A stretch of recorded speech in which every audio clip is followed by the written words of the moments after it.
الحمدللہ رب العالمین والصلاة والسلام علی محمد الامین اعوذ باللہ من الشیطان الرجیم بسم اللہ الرحمن الرحیم۔ خواتین و حضرات، یہ سورہ بقرہ کی آیت 198 ہے جس سے ہم درس کی ابتدا کر رہے ہیں۔ اس میں یاد ہوگا کہ حج کا ذکر شروع ہو گیا تھا اور اس کی تقریب اس طرح سے پیدا ہوئی تھی کہ جب اللہ تعالیٰ نے تحویل قبلہ کا حکم دیا تو فطری طور پر مسلمانوں کے دل میں یہ خواہش پیدا ہوئی کہ اب ہم حج و عمرہ کے لیے جائیں۔ راستے میں قریش حائل تھے، اس وجہ سے یہ فرمایا گیا کہ اب اگر یہ مزاحمت کرتے ہیں تو مسلمان اس پوزیشن میں ہیں کہ وہ ان کے خلاف جنگ کر سکتے ہیں۔ پھر اس کے بعد جنگ سے متعلق ضروری احکام دیے گئے اور دوبارہ مضمون حج کی طرف آ گیا اور یہ بتایا گیا کہ حج کرنے کے لیے تم جاتے ہو تو اس میں کیا کیا مسائل پیش آ سکتے ہیں اور ان میں تمہیں کیا رویہ اختیار کرنا ہے۔ اس بات کا اندیشہ تھا کہ وہ لوگ راستہ روک دیں اور کوئی ایسی صورت پیش آ جائے کہ مسلمانوں کو واپس ہونا پڑے، تو بتا دیا گیا کہ اس میں تم قربانی کر کے احرام کھول سکتے ہو۔ اور جب یہ بات بتائی گئی تو اس کے ساتھ ہی جو بدعات عام طور پر حج کے معاملے میں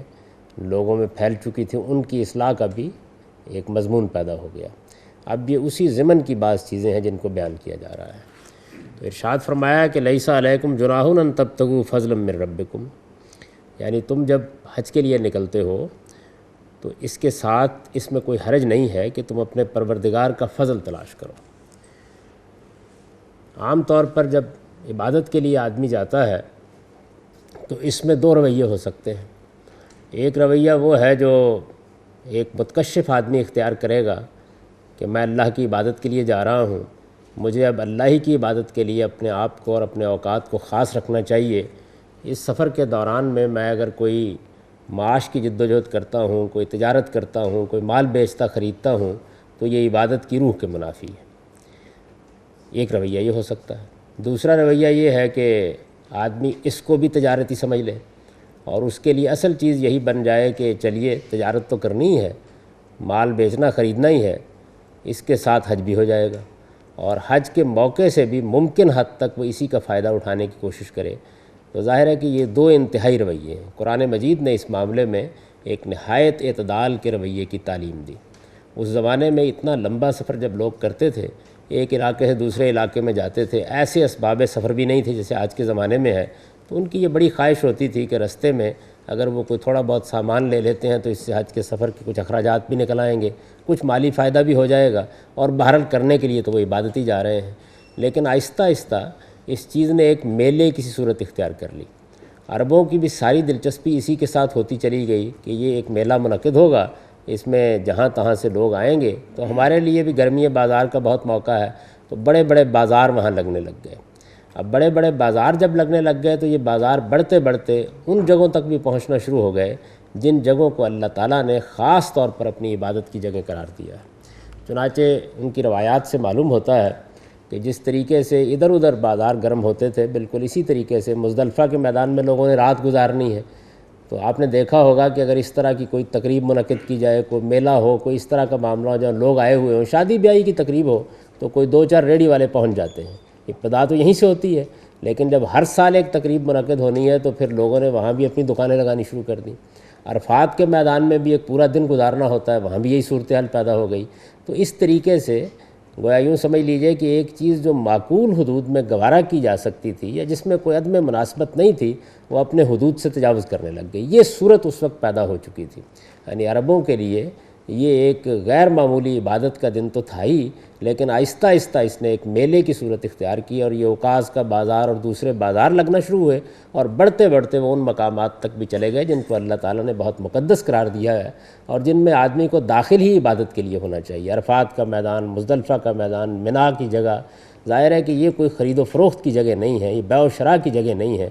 تو اس وجہ سے ایک طرف افراط، ایک طرف تفریط، دونوں رویے موجود تھے۔ اس پر تبصرہ کرتے ہوئے اللہ تعالیٰ نے یہ فرمایا کہ لیس علیکم جناح ان تبتغوا فضلا من ربکم،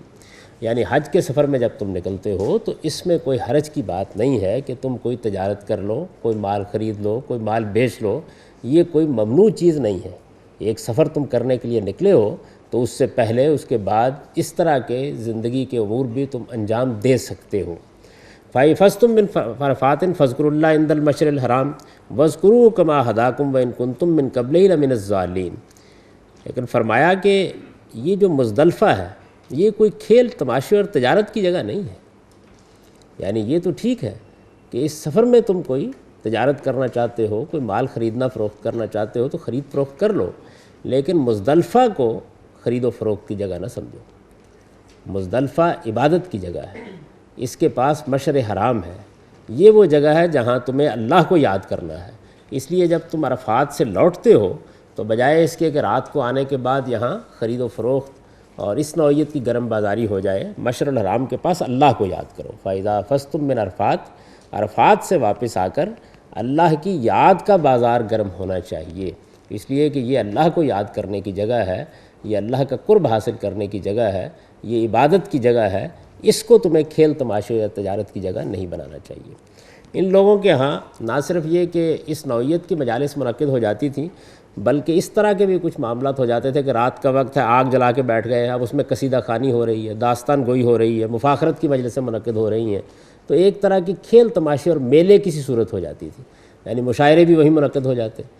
اور مفاخرت تو ان لوگوں کا ایک خاص ذوق تھا، یعنی ایک دوسرے قبیلے پر اپنی برتری ظاہر کرنے کے لیے اپنے حسب نسب کو بیان کرتے، اپنے خاندان کی حکایتیں بیان کرتے، جو بڑے بڑے کارنامے انجام دیے ہوتے تھے ان کو بیان کرتے۔ یہ صورت بھی وہاں پیدا ہونے لگ گئی تھی۔ تو اس وجہ سے اللہ تعالیٰ نے یہ فرمایا کہ جب تم عرفات سے لوٹتے ہو اور یہاں مزدلفہ میں پہنچتے ہو تو اگرچہ یہاں آرام کرنا ہے، لیکن یہ خدا کی یاد میں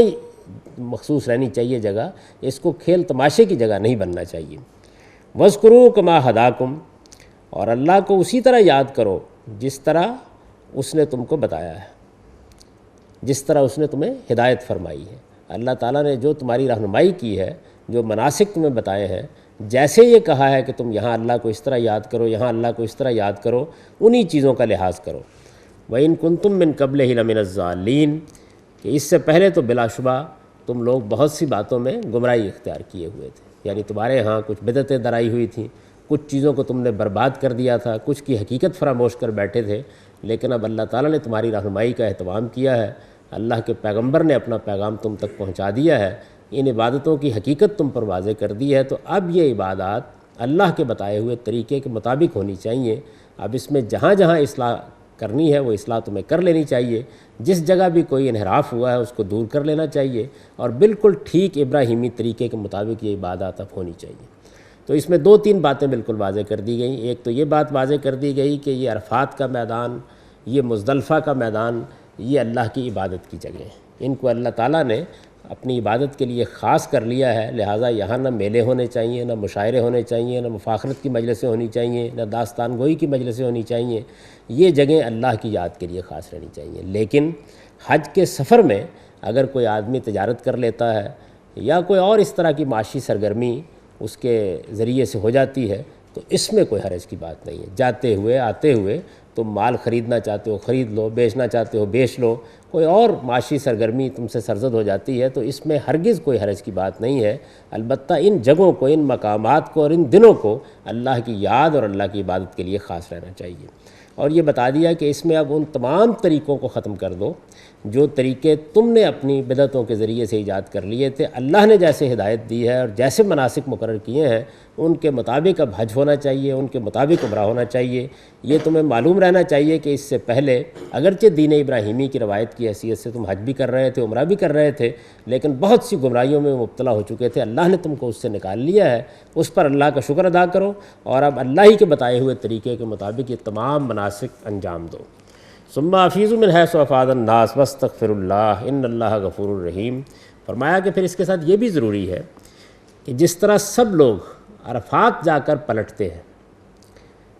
اسی طرح تم بھی عرفات ہی سے پلٹا کرو۔ یہ بھی ایک بدعت تھی جو قریش نے ایجاد کر لی تھی اور اپنے لیے اور اپنے بعض حلیف قبیلوں کے لیے یہ بات خاص کر لی تھی کہ وہ مزدلفہ سے آگے نہیں جائیں گے، باقی سب لوگ عرفات تک جاتے۔ مذہبی لوگوں کے ہاں عام طور پر جب ایک مذہبی پیشوائیت کی صورت ہو جاتی ہے تو اس طرح کے بعض امتیازات پیدا ہو جایا کرتے ہیں۔ وہ قریش پروہت تھے، ایک طرح سے بیت اللہ کی تولیت ان کے پاس تھی، وہی اس کے مجاور تھے، اس کے تمام امور کی ذمہ داری بھی انہی کے پاس تھی، تو انہوں نے اپنے لیے یہ ایک خاص شان پیدا کر لی کہ ہم لوگ حدود حرم سے باہر نہیں جائیں گے۔ حدود حرم کے بارے میں یہ معلوم رہنا چاہیے کہ کچھ حصے ہیں جن کے بارے میں یہ بتا دیا گیا ہے کہ یہ حصے حرم قرار دیے گئے ہیں، تو اس کی حدود بھی متعین ہے۔ تو جب حرم سے آپ نکلتے ہیں تو یہ جو مزدلفہ ہے اس میں حرم کے حدود ختم ہو جاتے ہیں۔ تو انہوں نے یہ خیال کیا ہوا تھا کہ ہم لوگوں کو اس سے باہر نہیں جانا چاہیے، چنانچہ قریش وہیں ٹھہر جاتے، اور جن قبیلوں کو وہ یہ اعزاز بخشتے کہ وہ بھی ان کے ہم پایا ہیں ان کو بھی وہیں ٹھہرا لیتے، اور باقی لوگ عرفات تک جاتے جیسے کہ اب جاتے ہیں اور واپس آ جاتے۔ لیکن اس کا یہ مطلب نہیں ہے کہ سب لوگ اس بات سے ناواقف ہو چکے تھے کہ عرفات تک جانا چاہیے نہیں جانا چاہیے، یا قریش کے بارے میں یہ بات واضح نہیں تھی لوگوں کے اوپر کہ یہ ایک بدعت ہے ان لوگوں نے ایجاد کر لی ہے۔ چنانچہ رسول اللہ صلی اللہ علیہ وسلم کے بارے میں بخاری میں روایت موجود ہے کہ جب ایک صاحب کا اونٹ گم ہو گیا اور وہ تلاش کرتے کرتے عرفات میں پہنچے، اس وقت ابھی نبی صلی اللہ علیہ وسلم نے نبوت کا دعویٰ نہیں کیا تھا،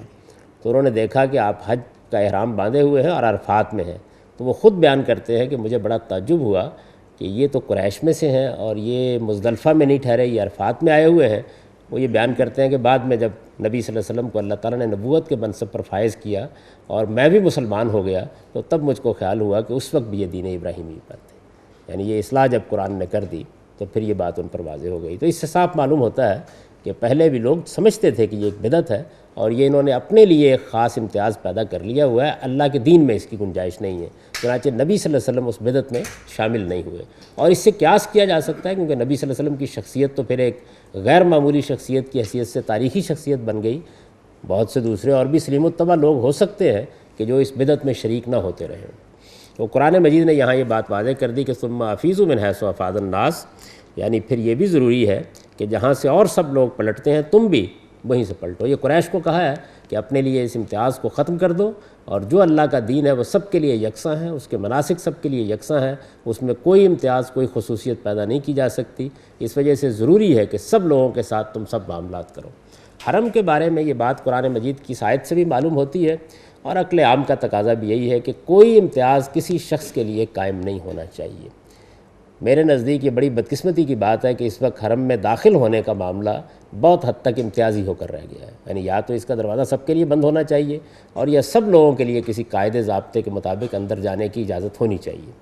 یہ جو ہمارے ہاں خصوصی امتیاز قائم کر لیے گئے ہیں، یہ صاف معلوم ہوتا ہے کہ اللہ تعالیٰ کو بالکل ناپسند ہے، یہ اس کا گھر ہے اور ہر مسلمان اس میں یکساں ہے۔ اس کو خود قرآن نے بیان کیا ہے، سواء العاکف فیہ والباد، باہر سے آنے والا ہو یا وہاں سے رہنے والا ہو، یہاں سب کے حقوق برابر ہیں۔ اس بات کو بھی قرآن مجید نے واضح کر دیا ہے۔ تو یہ خاص طور پر توجہ دلائی کہ قریش کو کوئی خصوصی امتیاز حاصل نہیں ہے، وہ اس کے خدام ہیں، اور خدام کی حیثیت سے ان کا کام یہ ہے کہ وہ لوگوں کی خدمت کریں، لیکن اپنے لیے ایسے امتیازات قائم نہ کریں کہ ہم وہاں تک نہیں جائیں گے اور وہاں تک جائیں گے۔ جہاں تک سب لوگ جاتے ہیں یہ بھی وہیں تک جائیں گے، جہاں سے سب پلٹتے ہیں یہ بھی وہاں سے پلٹیں گے، اور اس سے پہلے جو غلطیاں ہوتی رہی ہیں ان پر اللہ سے مغفرت چاہنی چاہیے۔ فرمایا واستغفر اللہ ان اللہ غفور الرحیم، یعنی اب اگر اپنی اصلاح کر لیتے ہو تو اللہ تعالیٰ سے مغفرت طلب کرو، اللہ تعالیٰ بہت بخشنے والا ہے، اللہ تعالیٰ بہت رحم کرنے والا ہے، بڑا مہربان ہے، وہ بخش دے گا، لیکن ضروری ہے کہ تم اپنے اس رویے کی اصلاح کرو۔ فَإِذَا قَضَيْتُم مَّنَاسِكَكُمْ فاذْكُرُوا اللَّهَ كَذِكْرِكُمْ آبَاءَكُمْ وَأَشَدَّ ذِكْرًا فَمِنَ النَّاسِ مَن يَقُولُ رَبَّنَا آتِنَا فِي الدُّنْيَا وَمَا لَهُ فِي الْآخِرَةِ مِنْ خَلَاقٍ وَمِنْهُم مَّن يَقُولُ رَبَّنَا آتِنَا فِي الدُّنْيَا حَسَنَةً وَفِي الْآخِرَةِ حَسَنَةً وَقِنَا عَذَابَ النَّارِ اولئک لہم نصیب مما کسبوا واللہ سریع الحساب۔ اب یہ فرمایا کہ اس کے ساتھ یہ بات بھی ملحوظ رہنی چاہیے کہ جب حج کے مناسک پورے کر لو تو جس طرح منا میں پہلے اپنے باپ دادا کو یاد کرتے تھے، اب ظاہر ہے کہ مناسک تو منا میں آ کے مکمل ہو جاتے ہیں۔ جب آپ نے احرام کھول دیا اور آپ حرم سے ہو آئے تو مناسک پورے ہو گئے، لیکن 2 دن وہاں قیام کرنا ہوتا ہے، 3 دن بھی قیام کر سکتے ہیں، تو اس میں پھر ایک مرتبہ مجالس گرم ہو جاتی تھی، اور باپ دادا کی مفاخرت اور حسب و نسب کیونکہ عربوں کے ہاں یہ بڑی چیز تھی، اس کے لیے قصیدے پڑھے جاتے تھے۔ تو اللہ تعالیٰ نے فرمایا کہ یہ جگہ بھی اللہ ہی کو یاد کرنے کی جگہ ہے، یعنی ایک معاملہ مزدلفہ میں ہو رہا تھا اس کی اصلاح کی، ایک معاملہ عرفات سے واپس نہ آ کر قریش نے اپنے لیے ایک امتیاز پیدا کر لیا تھا اس کی اصلاح کی، اور ایک منا کے فرمایا کہ جس وقت حج کے مناسک پورے ہو جائیں تو جس طرح اپنے پہلے باپ دادا کو یاد کرتے رہے اسی طرح اب اللہ کو یاد کرو، یعنی یہ جگہ بھی خدائی کی یاد کے لیے خاص ہونی چاہیے۔ یہاں بھی ذکر، عبادت، تسبیح، تحلیل اور جو اللہ کی یاد کے طریقے ہیں ان کے مطابق اللہ ہی کو یاد کرو۔ اس میں بھی باپ دادا کی مجالس منعقد کرنا یا اس طریقے کے مشاعرے منعقد کرنا یہ اس جگہ کے شائن شان نہیں۔ فرمایا جس طرح اپنے آبا کو یاد کرتے تھے اسی طرح اب اللہ کو یاد کرو، بلکہ اس سے بھی زیادہ۔ اور یہ جگہ یعنی جب تم نے حج کے مناسک پورے کر لیے ہیں، ایک بڑی عبادت سے تم فارغ ہوئے ہو، تو یہ جگہ اللہ سے مانگنے کی جگہ ہے، یہ اللہ سے مانگنے کا موقع ہے۔ اب تمہیں اللہ سے دعائیں کرنی چاہیے، یہ دعا و مناجات کے لیے خاص موقع ہے۔ لیکن افسوس یہ ہے کہ اس موقع پر بھی بہت سے لوگ ایسے ہیں کہ وہ یہ دعا کرتے ہیں کہ پروردگار جو دینا ہے اسی دنیا میں دے دے، یعنی ان کی دعائیں بھی یہ ہوتی ہیں، دعا کے لیے بھی ہاتھ اٹھاتے ہیں تو یہ کہتے ہیں کہ ربنا آتنا فی الدنیا، کہ ہمیں جو دینا ہے اس دنیا میں دے دے۔ فرمایا ہم دے دیتے ہیں، لیکن وما لہ فی الآخرۃ من خلاق، آخرت میں پھر ہم سے کچھ طلب نہ کرے، اس لیے کہ جس نے دنیا ہی میں سب مانگ لیا وہ پھر آخرت میں کسی حصے کا تقاضا نہیں کر سکتا۔ فرمایا اور وہ سعادت مند بھی ہیں، وہ خوش نصیب بھی ہیں کہ جو اس موقع پر کہتے ہیں کہ پروردگار ہمیں دنیا میں بھی بھلائی عطا کر اور آخرت میں بھی بھلائی عطا کر۔ تو ارشاد فرمایا کہ ایسے ہی ہیں کہ جو پھر یہ بھی کہتے ہیں کہ مالک ہم کو آگ کے عذاب سے بچا لے، یعنی دنیا کی چیزیں مانگتے تو ہیں اس لیے کہ انسان کی ضرورتیں ہیں، دنیا کی بھلائی طلب تو کرتے ہیں، لیکن اس کے ساتھ ان کی نگاہ اصلاً آخرت پر جمی ہوئی ہوتی ہے، اور وہ سمجھتے ہیں کہ وہ جگہ ہے کہ جہاں ہمیں آج عذاب سے بچنے کی دعا کرنی ہے۔ اس چیز کو قرآن مجید نے نمایاں کیا کہ ایک بندہ مومن کا صحیح کردار کیا ہے، یہ نہیں کہ وہ دنیا کے معاملات سے ہاتھ اٹھاتا ہے یا دستکش ہو جاتا ہے یا دنیا کے معاملات میں اس کی خواہش نہیں ہوتی، لیکن اسے مانگنا کیا چاہیے؟ دنیا میں بھی بھلائی مانگنی چاہیے، اور اللہ تعالیٰ سے جب بھلائی مانگی جاتی ہے تو پھر دولت ملتی ہے، مال ملتا ہے، مشکلات حل ہوتی ہیں، تو اس میں بھی اللہ تعالیٰ بھلائی اور برکت کے اسباب پیدا کرتے ہیں۔ ورنہ اگر صرف دنیا طلب کی جائے تو دنیا بعض اوقات مل جاتی ہے لیکن وہ برکت سے محروم ہوتی ہے۔ اللہ کی نعمت تو حاصل ہو جاتی ہے لیکن وہ نعمت کے صحیح پہلو سے آدمی کو بالکل محروم کر دیتی ہے۔ تو اس وجہ سے خاص طور پر یہ فرمایا کہ ایک طرف وہ لوگ ہیں کہ جو اس میدان میں پہنچتے ہیں، اس مقام تک آتے ہیں، اتنی بڑی عبادت انجام دیتے ہیں، یہاں بھی ہاتھ اٹھاتے ہیں تو اللہ تعالیٰ سے یہ درخواست کرتے ہیں کہ جو دینا ہے اسی دنیا میں دے دے، تو پھر ان پر واضح ہونا چاہیے کہ آخرت میں ان کا کوئی حصہ نہیں ہے، اور وہ خوش نصیب بھی ہیں کہ وہ یہ کہتے ہیں کہ دنیا میں بھی بھلائی عطا فرما، آخرت میں بھی بھلائی عطا فرما، اور ہمیں آگ کے عذاب سے بچا لے۔ یہ صحیح رویہ ہے جس کی تعلیم دی ہے۔ فرمایا یہ لوگ ہیں اولئک لہم نصیب مما کسبوا، جو اپنی کمائی کا حصہ پا لیں گے، یعنی ان کو اللہ تعالیٰ دنیا میں بھی نعمتیں عطا فرمائے گا اور آخرت میں بھی ان کو سرفرازی حاصل ہوگی، اور جو نعمتیں اللہ نے ان کے لیے وہاں خاص کر رکھی ہیں وہ ان کو مل جائیں گی۔ یہ لوگ ہیں کہ جن کو اللہ تعالیٰ کی طرف سے حقیقی انعام ملے گا، حقیقی اجر ملے گا۔ واللہ سریع الحساب، اور اللہ کا حساب آدمی چاہتا ہے کہ دنیا میں ذرا جلدی مل جائے لیکن وہاں بھی حساب چکاتے اسے دیر نہیں لگے گی۔ یہ اصل میں ایک لمحے ہی کی بات ہے۔ آدمی جب اس دنیا سے رخصت ہوگا تو معلوم ہوگا کہ کوئی ایسا بڑا مرحلہ حائل نہیں تھا، ادھر آنکھ لگی ادھر آنکھ کھلی اور اللہ کی نعمتیں اس کے لیے شروع ہو جائیں گی۔ اس سے یہ صاف معلوم ہوتا ہے کہ ایک انسان کے سامنے اصلی نصب العین کیا رہنا چاہیے۔ جو قرآن مجید نے اس کو نصب العین دیا ہے وہ نہ تو یہ ہے کہ اصل چیز دنیا ہی ہے اور تمہیں اسی میں سارے کھیل کھیلنے ہیں اور اسی کی نعمتیں پانی ہے، اور خدا سے بھی اگر کوئی تمہارا تعلق ہے تو وہ صرف یہی ہے کہ تم نے اگر عبادت کی ہے، تم نے رکوع کیا ہے، تم نے سجدہ کیا ہے تو اس لیے کیا ہے کہ احتیاجات دنیا کی پوری ہو جائے۔ دعا مانگتے تو وہ بھی اس کے لیے، نماز پڑھتے تو وہ بھی اس کے لیے۔ نہ یہ رویہ صحیح ہے اور نہ یہ رویہ صحیح ہے کہ آدمی تمام معاملات کو جو دنیا میں اس کو درپیش ہیں، جو اللہ کی اسکیم کے مطابق اس کو انجام دینے ہیں، ان سے ہاتھ اٹھا لے اور ہاتھ اٹھا کر یہ خیال کر لے کہ اب مجھے بس وہیں کے لیے جینا ہے۔ ایک بالکل متوازن رویہ یہ ہے کہ دنیا کے اندر جس امتحان میں اللہ تعالیٰ نے آدمی کو ڈالا ہے اس امتحان میں اپنی جد و جہد جاری رکھے، اس میں اللہ سے بھلائی طلب کرے اور آخرت کی بھلائی کو اپنا اصل مطمع نظر قرار دے، اور یہ کوشش کرے کہ اس ساری جد و جہد میں وہ جہنم سے بچ جائے۔ تو فرمایا کہ یہ صحیح رویہ جو لوگ بھی اختیار کرتے ہیں، عام زندگی میں اختیار کرتے ہیں، یہاں اپنی دعاؤں میں اختیار کرتے ہیں، ان کے لیے اللہ تعالیٰ نے جو حصہ بھی رکھا ہوا ہے وہ ان کو لازماً مل جائے گا، اور اللہ کو حساب چکاتے ہوئے کوئی دیر نہیں۔ تو اس سے یہ معلوم ہوا کہ بندے کو اپنے رب سے دنیا بھی مانگنی چاہیے اور آخرت بھی مانگنی چاہیے، لیکن دونوں میں بھلائی طلب کرنی چاہیے۔ یعنی جب آپ متعین طریقے سے کوئی چیز مانگتے ہیں تو کچھ معلوم نہیں کہ اس میں ہمارا بھلا ہوگا یا ہمارے لیے کوئی برائی ہے، تو اللہ تعالیٰ سے اجمال کے ساتھ مانگیے۔ اللہ تعالیٰ خود جانتے ہیں کہ کیا چیز آدمی کے لیے بھلائی کی ہو سکتی ہے، کیا چیز آدمی کے لیے برائی کی ہو سکتی ہے۔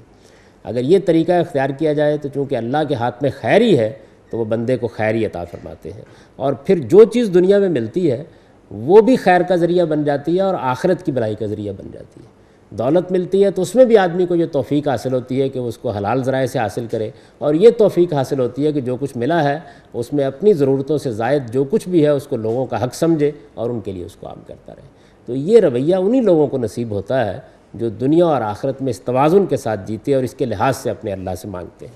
تو ارشاد فرمایا کہ اللہ تعالیٰ کی طرف سے اس میں کوئی دیر نہیں ہوگی۔ ظاہر تسلی دی ہے اس بات پہ کہ خدا کے وعدے لازماً پورے ہوں گے اور جلد پورے ہو جائیں گے، اور جب تمہیں اس کا اجر ملے گا تو تم یہی سمجھو گے کہ مزدور کو پسینہ خشک ہونے سے پہلے ہی مزدوری ادا کر دی گئی ہے، اس میں کوئی دیر نہیں ہوگی۔ وَاذْكُرُوا اللَّهَ فِي أَيَّامٍ مَّعْدُودَاتٍ، اب ظاہر ہے کہ یہ منا کا ذکر آ گیا تھا، تو ارشاد فرمایا کہ اس میں چند متعین دن ہیں، 2 یا 3، جن میں تم اللہ کو یاد کرو، اور یہ اللہ ہی کو یاد کرنے کے دن ہیں۔ اس سے یہ تعلیم ملی کہ منا میں آنے کے بعد چونکہ آدمی مناسک سے فارغ ہو جاتا ہے، اس کا خیال ہوتا ہے کہ میں نے احرام کھول دیا، میں حرم سے ہو کر آ گیا، تو اب جو جی چاہے کرتے رہیے، اور لوگ عام طور پر بیٹھ کر گپ شپ کرنا شروع کر دیتے ہیں اور ادھر ادھر کی باتوں میں مصروف ہو جاتے ہیں۔ لیکن تعلیم یہ دی گئی ہے کہ یہ 5 دن ہیں اور یہ عبادت کے دن ہیں، تو ان میں منا کے قیام کے دوران میں بھی اللہ ہی کو یاد کرنا چاہیے۔ فمن تعجل فی یومین فلا اثم علیہ، اب یہ کہ یہ کتنے دن ہیں، تو ارشاد فرمایا کہ جو آدمی 2 دن رہتا ہے اور چلا آتا ہے اس میں بھی کوئی حرج نہیں۔ ومن تاخر فلا اثم علیہ، اور جو کچھ تاخیر کرتا ہے اور 1 دن اور قیام کر لیتا ہے اس میں بھی کوئی حرج کی بات نہیں۔ تو گویا بتا دیا کہ یہ 2 یا 3 دن ہیں، ان میں سے جو چاہیں 2 دن قیام کر لیں، جو چاہے 3 دن قیام کر لیں۔ 3 دن جو آدمی بھی قیام کرنا چاہے گا اس کے پیش نظر وہی بات ہوگی جو تمام عبادات میں ملحوظ رکھی گئی ہے کہ ایک چیز لازم کر دی جاتی ہے اور پھر نفل کی گنجائش رکھی جاتی ہے۔ آپ دیکھیں ہر جگہ یہ چیز موجود ہے، یعنی آپ کے لیے نماز فرض ہے، اس کو آپ کو پڑھنا ہے، ادا کرنا ہے، لیکن اگر اللہ توفیق دے تو آدمی نوافل کا اہتمام کرے۔ آپ کو روزے رکھنے ہیں رمضان کے، یہ فرض ہیں، لیکن اللہ توفیق دے تو آدمی نفل روزے بھی رکھے۔ ایسے ہی حج میں بھی یہ کیا ہے کہ جو لازمی امور ہیں وہ انجام دینے کے بعد اب آپ کو اللہ کی یاد کے لیے قیام کرنا ہے، تو 2 دن تو لازمی ہے، وہ وہاں قیام کرنا ہی ہے۔ اگر آدمی کو اللہ توفیق دے تو 1 دن کا اور اضافہ کر لے تاکہ یہ موقع زندگی میں بار بار نصیب نہیں ہوتا، اللہ کو اور یاد کر سکے۔ تو ارشاد فرمایا لیکن دونوں میں کوئی حرج کی بات نہیں ہے، یہ انتخاب ہے آدمی کا، جس طرح چاہے وہ کر لے۔ اصلی چیز کیا ہے؟ اصلی چیز یہ ہے کہ لمن اتقا، کہ آدمی کے اندر خدا کا تقوی ہونا چاہیے، یعنی 2 دن قیام ہو یا 3 دن قیام ہو، دنوں سے کچھ نہیں ہوتا۔ اصلی چیز یہ ہے کہ آپ نے اللہ کو یاد کیا ہے جیسے کہ اللہ کو یاد کرنے کا حق تھا، آپ اللہ سے ڈرتے ہوئے وہاں گئے ہیں جس طرح کہ اللہ سے ڈرنے کا حق تھا، آپ اس طرح ندامت کے ساتھ اس میدان میں حاضر ہوئے ہیں جیسے ایک بندہ مومن کو حاضر ہونا چاہیے، اور آپ نے توبہ استغفار کے وہی طریقے اختیار کیے ہیں جو خدا کے پیغمبروں نے اور صالحین نے ہمیشہ اس مقام پر اختیار کیے ہیں۔ اہمیت اس کی نہیں کہ آپ کتنے دن ٹھہرے، اہمیت اس بات کی ہے کہ آدمی نے کس طریقے سے، کس شان کے ساتھ، کس رغبت کے ساتھ اللہ تعالیٰ کے ساتھ، کس تعلق کے ساتھ یہ عبادت کی ہے۔ یہ خاص طور پر اس لیے توجہ دلائی کہ بہت سے لوگوں کے ہاں یہ ہوتا ہے کہ وہ تعداد میں نوافل کی طرف بڑھنے کی کوشش کرتے ہیں، آج رات 100 ہی نفل پڑھ لیں گے، 200 نفل پڑھ لیں گے۔ تو بتایا کہ اصلی چیز یہ ہے کہ آپ عبادت کس جذبے کے ساتھ کر رہے ہیں۔ تو ہو سکتا ہے کہ 2 دن ہی بڑی خیر و برکت کا باعث بن جائے، اور ممکن ہے کہ اگر غلط طریقے سے اور تقوی کی صحیح روح کے بغیر یہ سب کام کیا گیا ہے تو 3 دن میں بھی کچھ حاصل نہ ہو۔ تو اصل بحث 2 یا 3 دن کی نہیں ہے، اصل چیز یہ ہے کہ آدمی تقوی اختیار کرے، واتقوا اللہ، اللہ کا تقوی اختیار کرو، اللہ سے ڈرتے رہو، وَاعْلَمُوا أَنَّكُمْ إِلَيْهِ تُحْشَرُونَ، اور یاد رکھو کہ ایک دن ایسا آنے والا ہے جب تم خدا ہی کے حضور میں اکٹھے کیے جاؤ گے۔ اصلی بات یہ ہے، گویا ساری باتوں کے اندر جس چیز کو بنیاد کی حیثیت حاصل ہے وہ بندے کو اس احساس جواب دہی کے ساتھ جینا ہے کہ مجھے ایک دن اپنے مالک کے سامنے جانا ہے اور وہاں مجھے اپنے خالق کے حضور میں کھڑا ہونا ہے، اپنے اعمال کے لیے جواب دہ ہونا ہے۔ یہ اگر چیز سامنے ہے تو فرمایا عبادات کے اندر بھی خوبی پیدا ہو جائے گی، زندگی کے اندر بھی وہ شان پیدا ہو جائے گی جو ایک بندہ مومن کی شان ہے۔ یہ نہیں ہے تو پھر ہر چیز نگاہوں سے غائب ہو جائے گی۔ تو اس طریقے سے حج سے متعلق جو ضروری ہدایات تھیں وہ اس میں دے دی، اور یہ بتا دیا کہ ان بدعتوں کی اصلاح کر لو۔ اس سے یہ حقیقت بالکل واضح ہو گئی کہ حج کی عبادت قرآن سے شروع نہیں ہوئی، حج کی عبادت پہلے سے موجود ہے اور لوگ دین ابراہیمی کے مناسک کے مطابق اس کو انجام دے رہے ہیں۔ قرآن مجید نے صرف ان چیزوں کی اصلاح کی ہے جن میں کہیں کوئی غلطی ہو رہی تھی۔ اب اس کا سادہ ترجمہ سن لیجئے۔ اس کے ساتھ البتہ کوئی حرج نہیں کہ تم اپنے پروردگار کا فضل تلاش کرو، لیکن یاد رہے کہ مزدلفہ کوئی کھیل تماشے اور تجارت کی جگہ نہیں ہے، اس لیے جب عرفات سے چلو تو مشعر الحرام کے پاس اللہ کو یاد کرو، اور اسی طرح یاد کرو جس طرح اس نے تمہیں ہدایت فرمائی ہے، اور اس سے پہلے تو بلا شبہ تم لوگ گمراہوں میں تھے۔ پھر یہ بھی ضروری ہے کہ جہاں سے اور سب لوگ پلٹتے ہیں تم بھی ہے قریش کے لوگوں وہیں سے پلٹو، اور اللہ سے مغفرت چاہو، یقیناً اللہ بخشنے والا ہے، اس کی شفقت ابدی ہے۔ اور یہ بھی کہ اس کے بعد جب حج کے مناسک پورے کر لو تو جس طرح پہلے اپنے باپ دادا کو یاد کرتے رہے ہو اسی طرح اب اللہ کو یاد کرو، بلکہ اس سے بھی زیادہ۔ یہ اللہ سے مانگنے کا موقع ہے، مگر لوگوں میں ایسے بھی ہیں کہ وہ اس موقع پر بھی یہی کہتے ہیں کہ پروردگار ہمیں دنیا میں دے دے، اور اس کا نتیجہ یہ نکلتا ہے کہ پھر آخرت میں ان کا کوئی حصہ نہیں رہتا۔ اور ایسے بھی ہیں کہ جن کی دعا یہ ہوتی ہے کہ پروردگار ہمیں دنیا میں بھی بھلائی عطا فرما اور آخرت میں بھی، اور ہمیں آگ کے عذاب سے بچا لے۔ یہی ہے جو اپنی کمائی کا حصہ پالیں گے، اور اللہ کو حساب چکاتے کبھی دیر نہیں لگتی۔ اور منا کے چند متعین دنوں میں اللہ کو یاد کرو کہ جس نے جلدی کی اور 2 ہی دنوں میں چل کھڑا ہوا اس پر بھی کوئی گناہ نہیں، اور جو دیر سے چلا اس پر بھی کوئی گناہ نہیں، ہاں مگر ان کے لیے جو اللہ سے ڈریں، اور تم بھی اللہ سے ڈرتے رہو، اور خوب جان لو کہ ایک دن تم اسی کے حضور میں اکٹھے کیے جاؤ گے۔ اقول قولی ھذا واستغفر اللہ لی ولکم۔